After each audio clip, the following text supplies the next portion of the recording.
काबा। ये black colour का structure secret से भरा हुआ है। Black stone.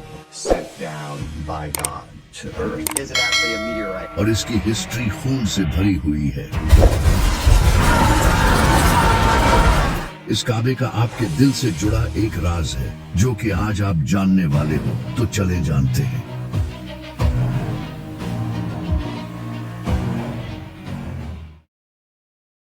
अगर काबा की हिस्ट्री को देखा जाए तो ये हजरत आदम के टाइम की है। काबा को सबसे पहले हजरत इब्राहिम अलैहिस्सलाम ने नहीं बल्कि हजरत आदम ने इबादत करने के लिए बनाया था। लेकिन फिर इसके कई सदियों बाद हजरत नूह अलैहिस्सलाम के टाइम पर पूरी दुनिया में एक बड़ा फ्लड आया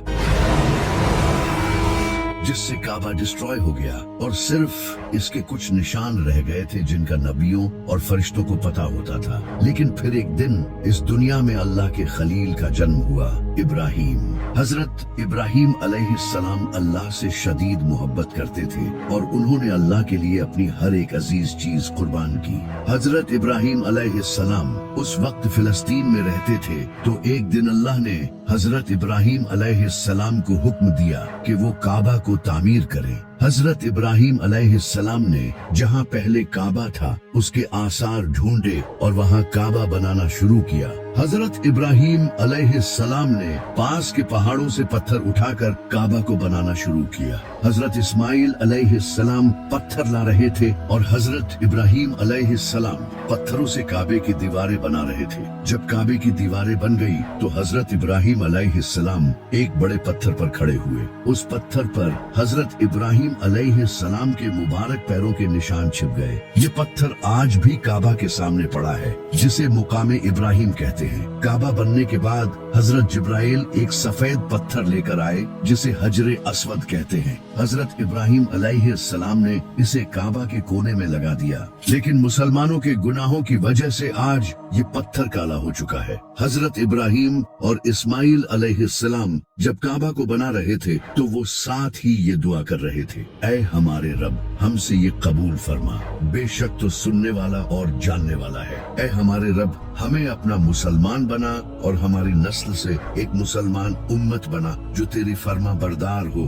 जब हजरत इब्राहिम अलैहिस्सलाम ने काबा को बनाया था तो उस वक्त काबा स्क्वायर नहीं बल्कि रेक्टेंगुलर शेप में था, और ये जो हिजरे इस्माइल वाली जगह है ये भी उस वक्त काबा में इंक्लूडेड थी। इसके दो दरवाजे थे, एक एंट्री के लिए और दूसरा दरवाजा एग्जिट के लिए था, और इसकी हाइट 9 हाथ ऊंची थी। इसके बाद हजरत इस्माइल अलैहिस्सलाम की नस्ल वक्त गुजरने के साथ साथ काबा की देखभाल करती रही और आहिस्ता आहिस्ता लोगों ने काबा में बुत रखने शुरू कर दिए। फिर साल 570 ईस्वी में जब नबी सल्लल्लाहु अलैहि वसल्लम की पैदाइश का साल आया तो इसी साल एक इंसान ने काबा पर हमला करने का प्लान बनाया। इसका नाम अब्राहा था। अब्राहा एक बादशाह था जिसकी यमन पर हुकूमत थी, और वो ये चाहता था कि जिस तरह दुनिया भर से लोग काबा आते हैं इसे छोड़कर लोग यमन में आएं। इसीलिए इसने यमन में एक बड़ा कैथीड्रल भी बनाया, लेकिन लोग फिर भी इसके कैथीड्रल की जियारत करने नहीं आए,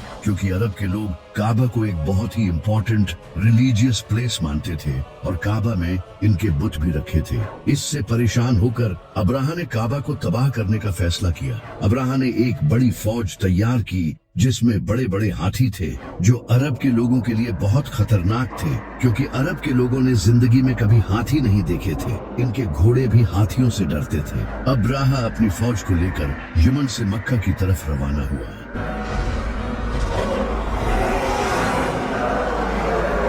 और रास्ते में आने वाले टाउन्स और कबीलों पर कब्जा करता गया। इसी दौरान इसने कुछ ऊंट हथिया लिए, लेकिन इन ऊंटों के मालिक का नाम अब्दुल मुत्तलिब था, जो नबी सल्लल्लाहु अलैहि वसल्लम के दादा थे।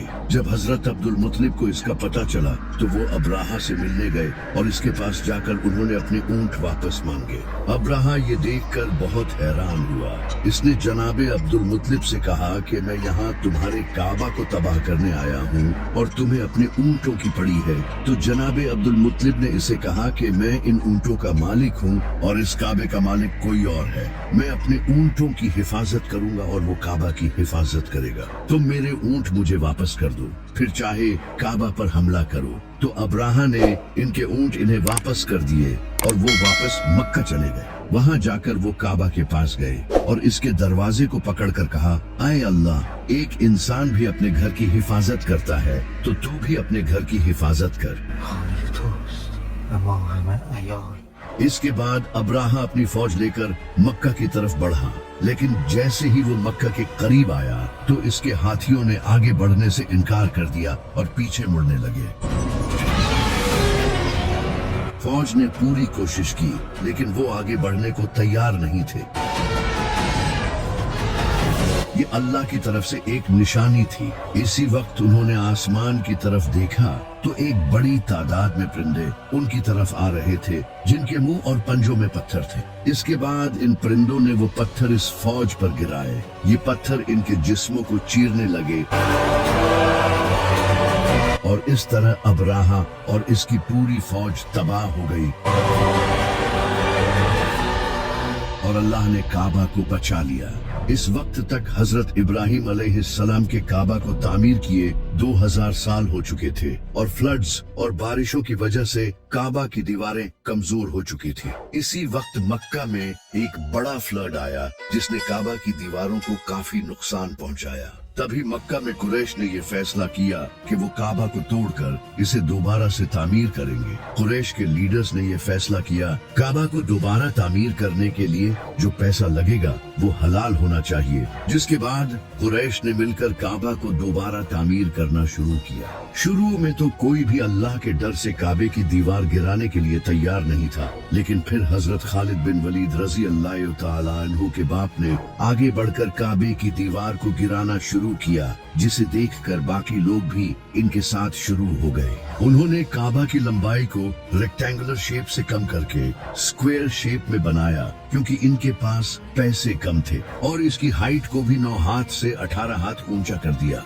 और इसके दरवाजे को भी ऊंचा कर दिया ताकि हर कोई इसमें जा न सके। जब काबा सही तरह से बन गया तो अब बारी थी इसमें हजरे अस्वद को रखने की, जिसे लेकर कुरैश के दरमियान झगड़ा होने लगा, क्योंकि हर कबीला यही चाहता था कि वो इस पत्थर को रखे। इनके दरमियान जब झगड़ा मजीद बढ़ने लगा तो एक इंसान जिसका नाम था अबू उमैया बिन मुगीरा, इसने कुरैश के सारे कबीलों से कहा कि कल जो इंसान हरम में सबसे पहले एंटर होगा वही ये फैसला करेगा कि पत्थर कौन रखेगा। और अगले दिन जब सबने देखा तो सबसे पहले नबी सल्लल्लाहु अलैहि वसल्लम काबा में एंटर हुए। तब नबी सल्लल्लाहु अलैहि वसल्लम ने ऐलान नबूवत नहीं किया था और मक्का के लोग आप सल्लल्लाहु अलैहि वसल्लम की काफी इज्जत करते थे। तो नबी सल्लल्लाहु अलैहि वसल्लम ने एक बेहतरीन हल निकाला। आप सल्लल्लाहु अलैहि वसल्लम ने हजरे अस्वद को एक बड़े से कपड़े पर रखा और हर कबीले के लीडर को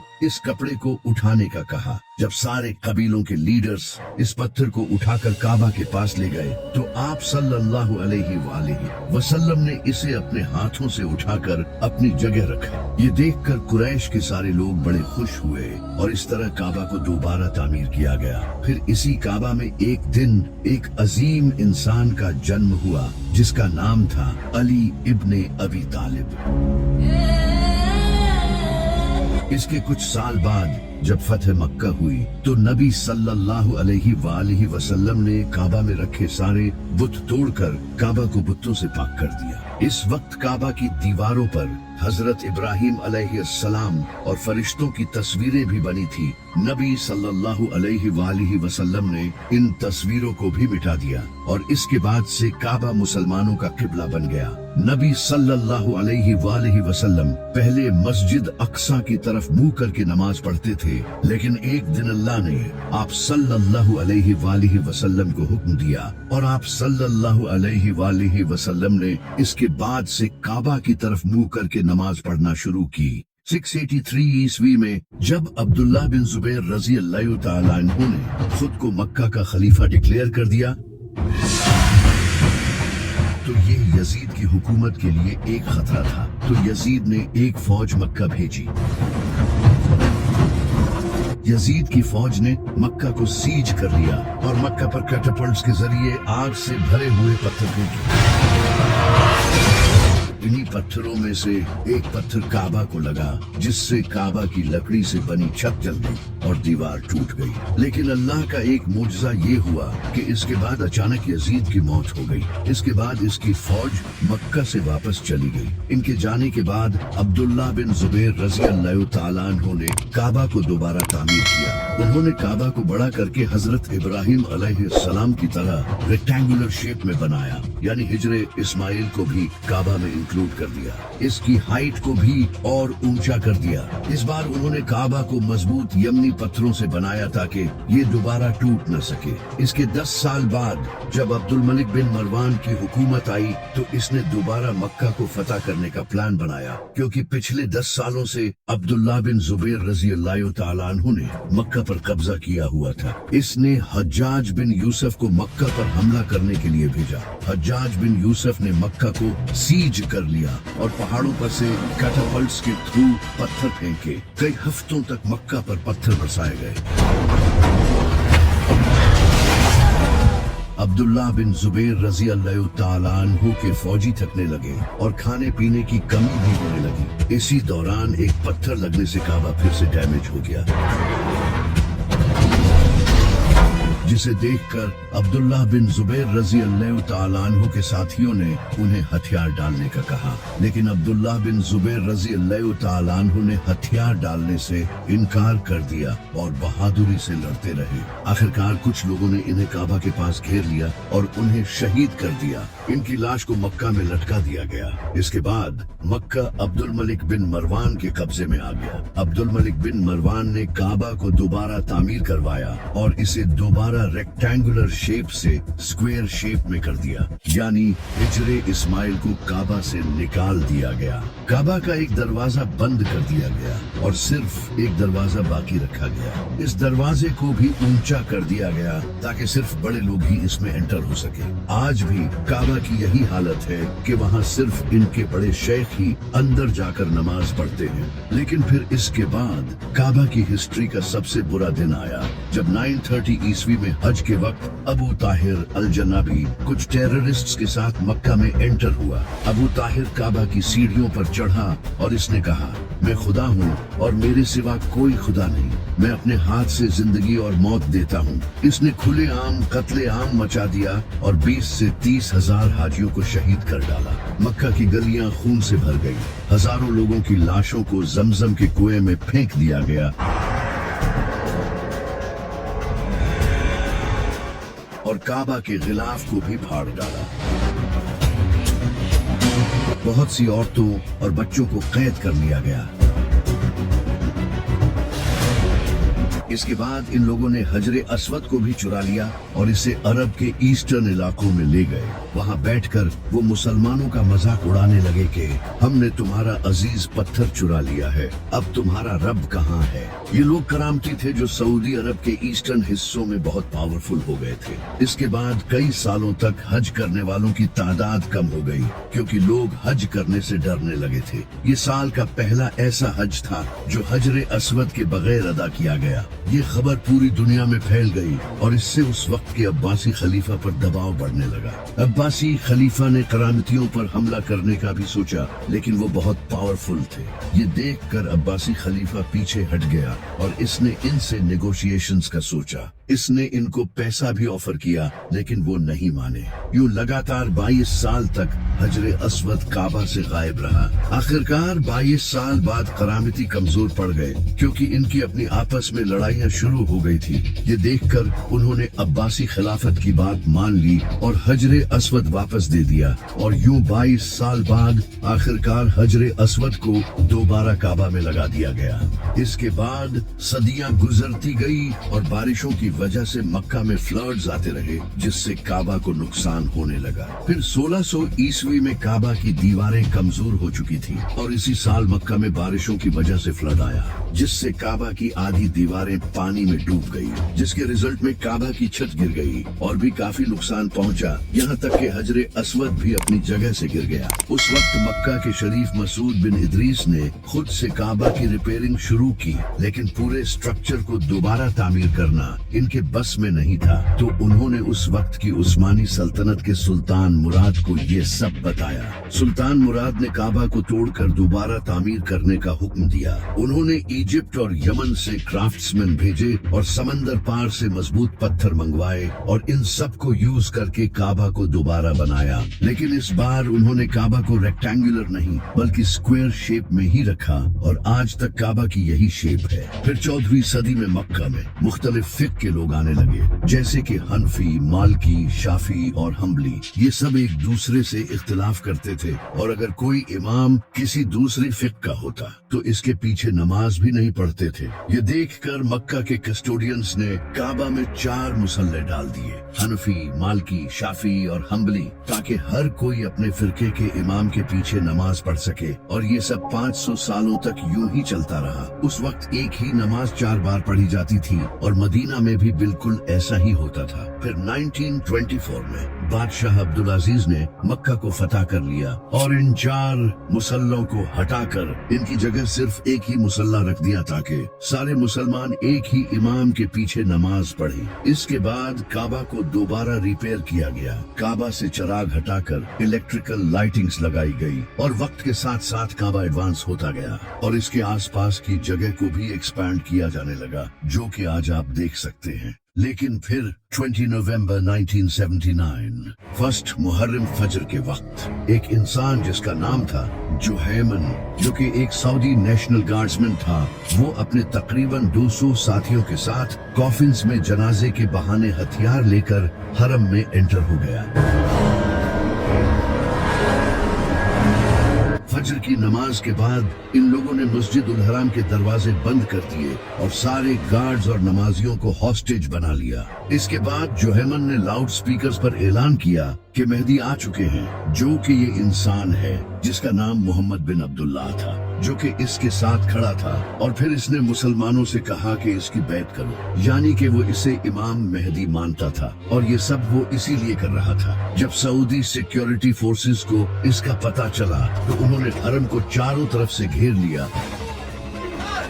लेकिन वो अंदर नहीं जा रहे थे क्योंकि काबा के पास लड़ना इस्लाम के कानून में बिल्कुल गलत है। जिसके बाद सऊदी अरब के उलमा ने एक मीटिंग की और एक फतवा दिया कि सिक्योरिटी फोर्सेस हरम में जाकर ऑपरेशन कर सकती हैं। फतवा जारी होने के बाद सऊदी फोर्सेस ने हमले की तैयारी शुरू कर दी और फिर इन बागियों पर फायरिंग शुरू की, जिससे कई फौजी मारे गए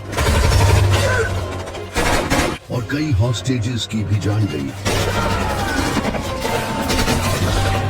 क्योंकि वो बागी भी पूरी तैयारी के साथ आए थे। इनके पास नाइट विजन्स इंस्ट्रूमेंट्स थे जिससे वो कम रोशनी में भी देख सकते थे और उन्होंने अपने स्नाइपर्स भी लगा रखे थे जो कि मीनारों की पोजीशंस पर थे। सऊदी फोर्सेस ने पास की बिल्डिंग्स की छतों से एक के बाद एक करके इनके स्नाइपर्स को निशाना बनाना शुरू किया। कुछ नेशनल गार्ड्स ने हरम के डिफरेंट दरवाजों से हमला करने की कोशिश की, लेकिन इन पर मशीन गन्स और ग्रेनेड्स फायर किए गए, जिससे कई फौजी शहीद हुए। ये सब 4 से 7 दिनों तक चलता रहा, लेकिन सऊदी फोर्सेस फिर भी इन्हें मारने में नाकाम रही, क्योंकि ये बागी अंडरग्राउंड टनल्स को बंकर्स की तरह यूज कर रहे थे। ये टनल्स सदियों पुरानी थी और इनमें अंधेरा रहता था, जिस वजह से सऊदी फोर्सेस इनमें जाकर हमला नहीं कर सकती थी। इसके बाद 8 दिन गुजरने पर किंग खालिद ने फ्रांस GIGN स्पेशल फोर्सेस को सीक्रेटली मक्का बुलाया। इनके एडवाइजर्स ने मक्का में एंटर होने के लिए इस्लाम कबूल किया, क्योंकि मक्का में कोई काफिर एंटर नहीं हो सकता। उन्होंने सऊदी फोर्सेस के साथ मिलकर एक अटैक प्लान किया। इसके बाद फोर्सेस ने टीयर गैस और स्मोक ग्रेनेड्स बेसमेंट्स के एयर वेंट्स में छोड़ दिए, ताकि इन बागियों को खुली जगह पर लाया जाए जिससे इन पर हमला किया जा सके। लेकिन इन बागियों ने मास्क पहन लिए थे। इसके बाद दोनों के दरमियान गन फाइट्स हुई, और वो भी टनल्स के अंधेरे में। इस तरह हरम के एक के बाद एक कमरे को क्लियर करना शुरू किया गया और 2 दिनों में उन्होंने हरम के ऊपर के हिस्से को क्लियर कर दिया, जिसे देखकर वो बागी हॉस्टेजेस को बेसमेंट्स में ले गए जहां इनके पास खाना और पानी मौजूद था, जिससे वो कई दिनों तक जिंदा रह सकते थे। सऊदी फोर्सेस ने इन अंडरग्राउंड चेम्बर्स में पानी और टीयर गैस छोड़ी ताकि इनको बाहर धकेला जा सके और बेसमेंट्स की सारी एंट्रीज को ब्लॉक कर दिया गया। इस वक्त तक मोहम्मद बिन अब्दुल्लाह, जो कि खुद को मेहदी कहता था, वो मारा जा चुका था, लेकिन इसका कमांडर जुहैमन अभी भी हार मानने के लिए तैयार नहीं था। फिर 4 दिसंबर को जुहैमन और इसके 67 साथियों को सऊदी फोर्सेस ने पकड़ लिया, जिन्हें कुछ ही हफ्तों में सऊदी फोर्सेस ने पब्लिकली कत्ल कर दिया। लेकिन ये कोई पहली ट्रेजेडी नहीं थी जो कि काबा में पेश आई। इसके बाद 1999 के हज के दौरान 1400 से ज्यादा लोगों की मौत हुई, जो कि टनल्स में से गुजर रहे थे, लेकिन क्राउड ज्यादा होने की वजह से नीचे गिरकर इनकी मौत हो गई। इसी तरह 1987 सऊदी सिक्योरिटी ने 400 हाजियों को मार दिया।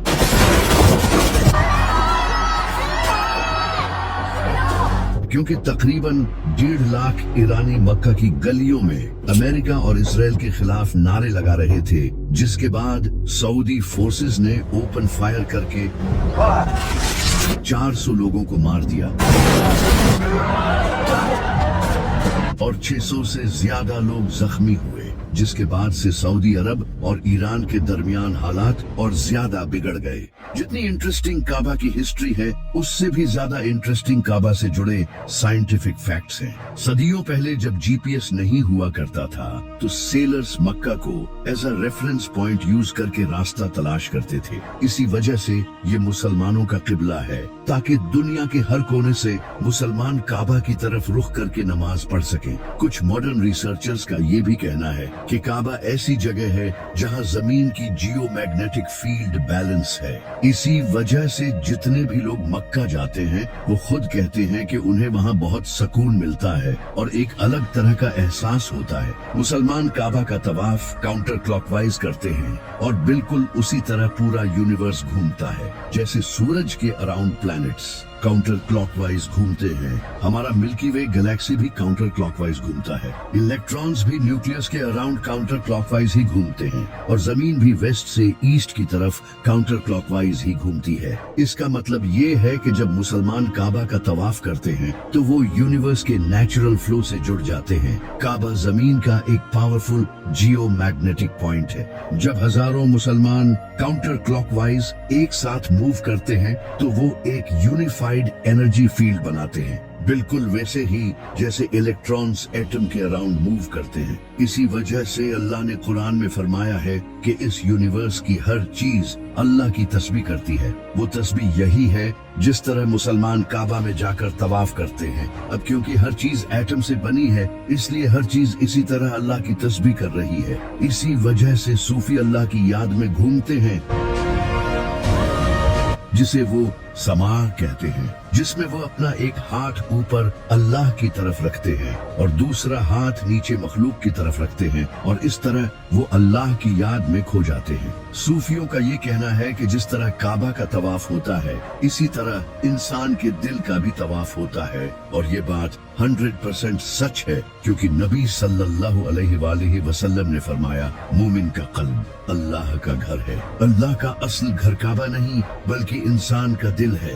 नबी सल्लल्लाहु अलैहि वसल्लम एक दिन काबा के सामने खड़े थे, तो आप सल्लल्लाहु अलैहि वसल्लम ने काबा को देखकर फरमाया, ऐ काबा, तू कितना पाक है, तेरी हुर्मत कितनी अजीम है, लेकिन मुझे उस रब की कसम है जिसके हाथ में मेरी जान है, अल्लाह के नजदीक एक मोमिन के दिल की हुर्मत तुझसे भी कहीं ज्यादा है। यानी मोमिन का दिल काबे से भी ज्यादा अजीम है। नबी सल्लल्लाहु अलैहि वसल्लम ने फरमाया था, इंसान के जिस्म में गोश्त का एक टुकड़ा है, अगर वो ठीक हो तो पूरा जिस्म ठीक होता है और अगर वो खराब हो तो पूरा जिस्म खराब हो जाता है, और वो टुकड़ा इंसान का दिल है। आप ये जानकर हैरान हो जाएंगे कि इंसान के दिल के अराउंड खून भी काउंटर क्लॉकवाइज ही मूव करता है, उसी डायरेक्शन में जिस डायरेक्शन में यूनिवर्स के प्लैनेट्स, गैलेक्सीज, एटम और मुसलमान तवाफ करते हैं। इंसान का दिल जिस्म में सबसे पावरफुल इलेक्ट्रोमैग्नेटिक फील्ड पैदा करता है, जो ब्रेन से भी ज्यादा पावरफुल होता है। जिस तरह काबा में पावरफुल जियो फिजिकल और स्पिरिचुअल एनर्जी होती है, उसी तरह दिल भी एनर्जी रेडिएट करता है, जो न सिर्फ हमारे जिस्म पर बल्कि हमारे आसपास के लोगों को भी इफेक्ट करती है। इसी वजह से सूफी कहते हैं कि असल काबा इंसान का दिल है, जहां अल्लाह रहता है। और ये वही बात है जो नबी सल्लल्लाहु अलैहि वसल्लम ने भी फरमाई है। यहाँ तक कि काबा में जो ये पत्थर लगा है, यानी कि हजरे अस्वद, इसके बारे में भी साइंस मानती है कि ये दुनिया का नहीं है, यानी जन्नत का पत्थर है। काबा जमीन का गोल्डन रेशियो है। अब ये क्या है? ये जो नंबर है 1.618, ये एक यूनिक मैथमेटिकल प्रोपोर्शन है जो दुनिया की best art, architecture, galaxies, human body और नेचर में पाया जाता है। यानी इस दुनिया की जितनी भी कमाल की चीजें हैं, अगर उनका प्रोपोर्शन निकाला जाए तो वो 1.618 ही बनता है, जिसे गोल्डन रेशियो कहा जाता है। लेकिन कमाल की बात ये है कि यही गोल्डन रेशियो काबा में भी पाया जाता है। अगर हम काबा से नॉर्थ पोल का डिस्टेंस लें और फिर काबा से साउथ पोल का डिस्टेंस कैलकुलेट करें और इन दोनों डिस्टेंस का प्रोपोर्शन निकालें तो ये 1.618 ही बनता है, यानी द गोल्डन रेशियो। इसी वजह से इमाम अली अलैहिस्सलाम ने फरमाया था, अल्लाह ने काबा को मुसलमानों का किबला बनाया है, जहां वो प्यासे जानवरों की तरह दौड़े हुए आते हैं।